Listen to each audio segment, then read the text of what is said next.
নমস্কার, আমি তৃষা। আমার নতুন একটি ভিডিওতে আপনাদের স্বাগত জানাচ্ছি।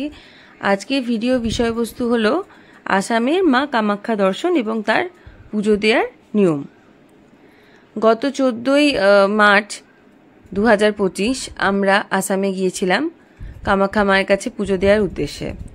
এখানে যাবার আগে আমার যে অসুবিধাটা হয়েছে যে এই মন্দিরে কি পদ্ধতিতে পুজো দেওয়া হয় বা এর পুজো দেওয়ার নিয়মটা কি, এই নিয়ে অনেক ভিডিও সার্চ করলেও আমি সেরকম কিছু তথ্য পাইনি।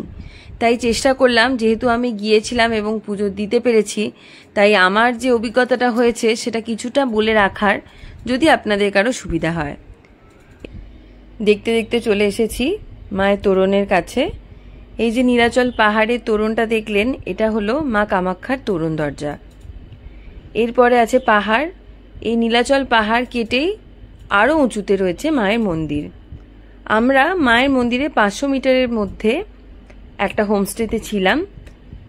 মায়ের কাছে যারা পুজো দিতে যাচ্ছেন তারা চেষ্টা করবেন, যদি শুধুই মায়ের কাছে পুজো দেওয়ার উদ্দেশ্য থাকে তাহলে যতটা কাছাকাছি থাকা যায় ততটাই সুবিধাজনক।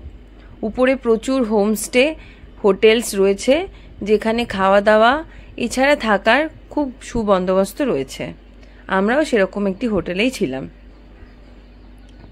এই যে দেখা যাচ্ছে পাহাড়ি পথ বেয়ে আরও উঁচুতে রয়েছে মায়ের মন্দিরটি।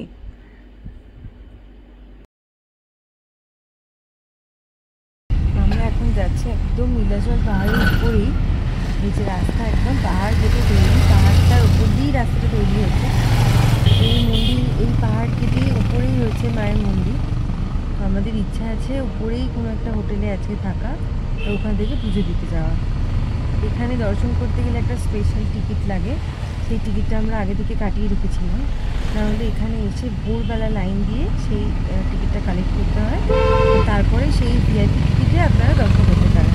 এছাড়াও নর্মালি লাইন দিলে মায়ের মন্দিরে পুজো দিতে গেলে দুভাবে পুজো দেওয়া যায়, একটা হচ্ছে ভিআইপি লাইন আর একটা হচ্ছে নর্মাল লাইন। নর্মাল লাইনেও দাঁড়াতে গেলে এখানে একটা কুপন সংগ্রহ করতে হয়।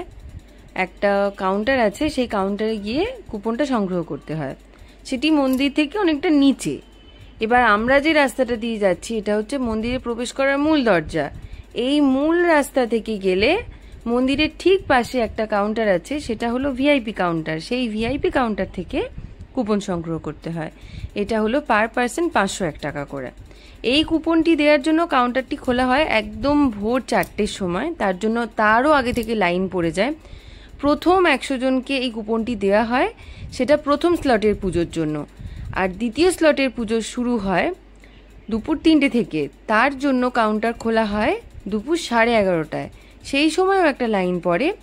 এখানেও সেমভাবেই প্রথম 100 জনকে কুপন দেওয়া হয়। তবে আমার মতে বলে যে মায়ের যে অনলাইন পোর্টালটা আছে কামাখ্যা টেম্পলের, সেখান থেকে কুপন সংগ্রহ করা যায়, কুপন কেটে নেওয়া যায় অনলাইনে পেমেন্ট করার মাধ্যমে। সেখানে পেমেন্ট করে রাখলেই আমার মনে হয় যে সেটা সব থেকে সহজ পদ্ধতি, এবং সেক্ষেত্রে চিন্তাও থাকে না যে আপনি কখন পৌঁছাবেন এবং কোথায় গিয়ে লাইনটা দেবেন, যেহেতু আমরা ওয়েস্ট বেঙ্গল থেকে যাই, অনেকটা দূর থেকে যাই। যা হোক, আমরা সেদিন পুজো দিয়ে দিয়েছিলাম। তবে আমাদেরও ভিআইপি টিকিট থাকা সত্ত্বেও 5.5 থেকে 6 ঘন্টা লেগে গিয়েছিল পুজো দিতে।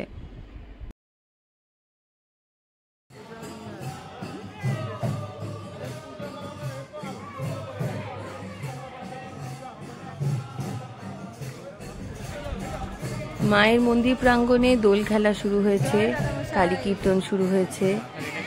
সেই দিনে সেই অভূতপূর্ণ অভিজ্ঞতা এবং উপলব্ধি নিয়ে আমরা আস্তে আস্তে মন্দির প্রাঙ্গণ থেকে বেরিয়ে গেলাম। শুধু একটা কথাই মনে হয়েছে যে সত্যি মা আছেন, এবং সেটি সব সময় সর্বস্থানে তিনি আমাদেরকে মনে করান। তারই আরেকটি বড় প্রমাণ হলো এই মন্দির। এই মন্দির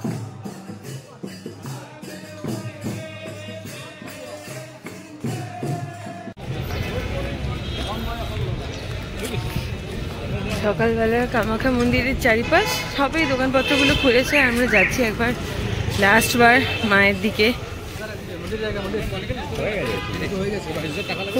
হয়ে গেছে পুজো। এই যে এইটা হচ্ছে সাধারণ দর্শনার্থীদের জন্য প্রবেশ করা কুপন কেন্দ্র।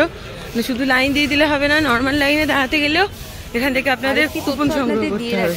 যেটা শোনা যায়, যেটা আমি শুনেছিলাম মন্দিরে যাওয়ার আগে, যে ভিআইপি লাইনে টিকিট কাটলে সেই ক্ষেত্রে মায়ের মূল যে গর্ভগৃহ সেখানে প্রবেশ করা সম্ভব নয়। এটি কিন্তু ভুল তথ্য।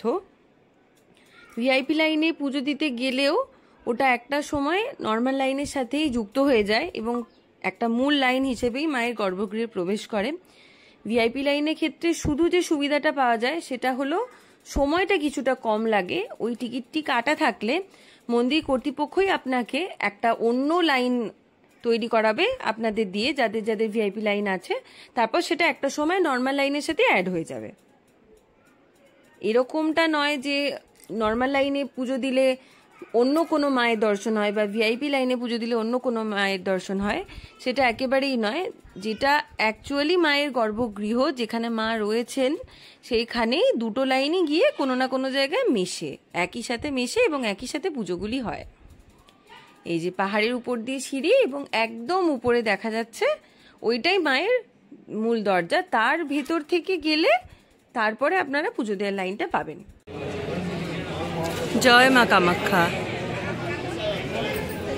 আজকে আমরা গুয়াহাটি থেকে বেরিয়ে যাব, আর লাস্টবার এলাম মায়ের দর্শন করতে।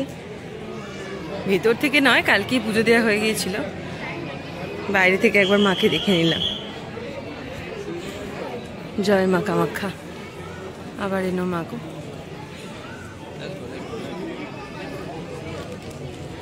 আজকে ভিডিওটা এখানেই শেষ করছি। যদি কোনো ভুল ত্রুটি হয়ে থাকে তাহলে ক্ষমা করে দেবেন। আর ভিডিওটা যদি শেষ পর্যন্ত দেখে থাকেন তাহলে লাইক, শেয়ার আর কমেন্ট করে পাশে থাকবেন। আমাদের কিছু স্টিল ফটো দেখতে দেখতে আজকে ভিডিওটাকে শেষ করলাম।